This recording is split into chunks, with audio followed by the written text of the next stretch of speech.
In an immediate reaction to the mask mandate being removed on July 17th, President of the Tobago Business Chamber, Martin George, said this was entirely appropriate at this time. This is quite welcome news for us as a business chamber, and I mean for me in my capacity as someone who speaks out on these issues publicly. I am happy to hear that.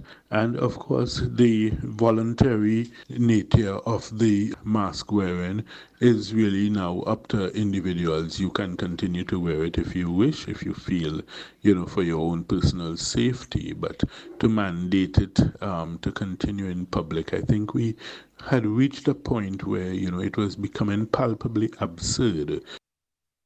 Mr. George said that COVID-19 is a disease that we will have to continue to endure and live with for some time. Years, maybe 2 years ago, I said it. I said we have to learn to live with COVID. We have to learn to die with COVID, in the sense that it's not something that is going to go away. I mean, if you look at even SARS, which was from years and years ago, SARS is still around. I mean, it just is not making headlines and in the dramatic fashion of a pandemic.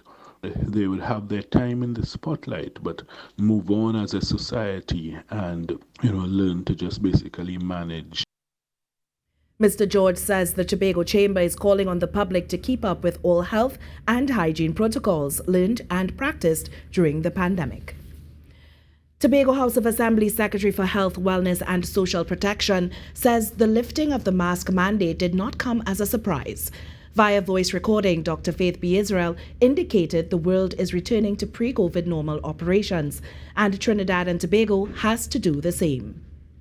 In many parts of the world, mask wearing has been optional, and that is because several things has happened as relates to the virus.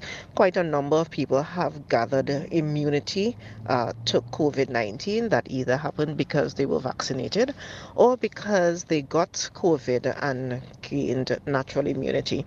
The other thing that has happened is that the virus itself seems to be getting weaker. So even if people get sick, even if people get infected, and people are still getting infected, they seem to not be getting very sick, which means they are not being hospitalized, they are not dying. We're certainly not seeing the rates of severe infection.